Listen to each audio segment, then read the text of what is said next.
everybody. In this training video, we will walk through the different filtering capabilities in primary lists and generic inquiries inside Acumatica. What I have pulled up on the screen here is the sales order primary list. Most lists inside Acumatica are created using a reporting tool called generic inquiry, which we will discuss in a different training video. Basically, these views provide structured, flexible, and searchable list of records for users to further drill into by clicking on the blue hyperlinks.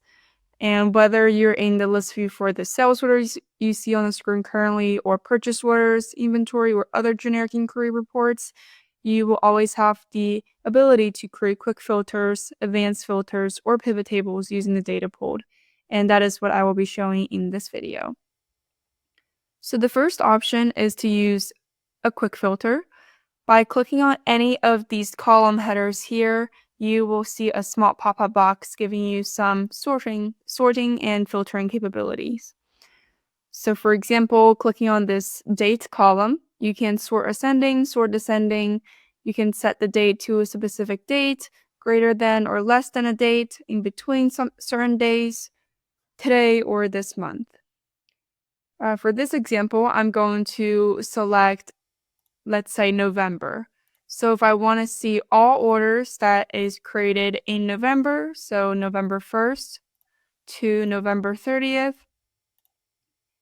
and then I hit OK, you'll see that the system has just filtered out all of the other orders and gives me just the orders that's created in the month of November. So you can do this to any of the column that is available on the screen here. And if you want to remove it, you can simply click on the column header again, and just click on Remove Quick Filter or Clear Filter. So the second filtering option is called an Advanced Filter. These filters will create a separate tab based on your conditions and is also shareable across the whole company. There are two ways to create advanced filters. The first one is creating it directly from the quick filter. So notice that I still have my date quick filter here. And with that, I am going to click on the Save button right here. You can give this filter a name, which I'll just call it November Orders. Like I mentioned, you can share this filter across the whole company, which is what this button is for, this checkbox. If you select it, that means all of the other users inside this company can also see this filter you just created. So let's hit OK. And you notice that now there's a new tab that's for this date filter here that we just created. You can always go back to the All Records, which just shows you all of the orders that's currently in the system. And then navigating back to the November orders just shows you the orders that's created in November. The second way to create a advanced filter is by directly going to this filtering setting. So by clicking on the button, we're going to click on New. And you give the conditions that you want for this filter. Let's say I want to see just the open orders. So my status will equal open. And maybe I want to see just a specific customer. So maybe my customer needs to be, let's say, Alta Ace. So I have these two filters in. Once I save this, the system should just give me orders that is open for the customer Alta Ace. So I'm going to hit Save. Again, give this filter a name, which I'll call it Alta Ace Open Orders. Gonna hit OK and hit Apply. Now notice that there is a new tab that's created for Alta Ace Open Orders, and with this filter, it's all of the open statuses order for the customer Alta Ace right here. So that's how you create advanced filters, and to remove them, all you need to do is to click on these three dots and hit Remove, hit OK, and then they will be gone. So finally, you can also create pivot tables and get a summary view of these data using this primary list here. what you can do now is click on the 3 dots and hit Save as Pivot. We'll give it a name. Let's say I want to do a count of how many orders by statuses by customer. So I'll just call it order status by customer name. Again, you can share this pivot table across the whole company so all users can see it. If you don't, it would just be a pivot table for you. Hit OK. We'll give it some time since this is the demo site. It might take a little bit to run.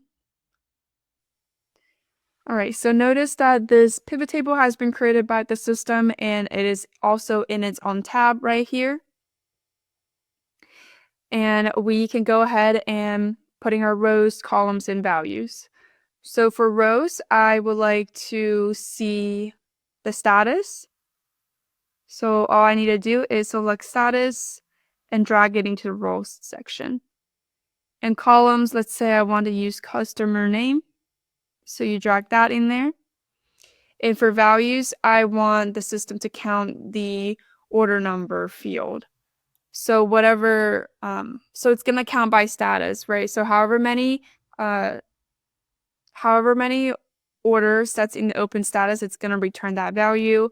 However many orders it's in the closed status, it's going to give me that value, and they're all going to be by customers.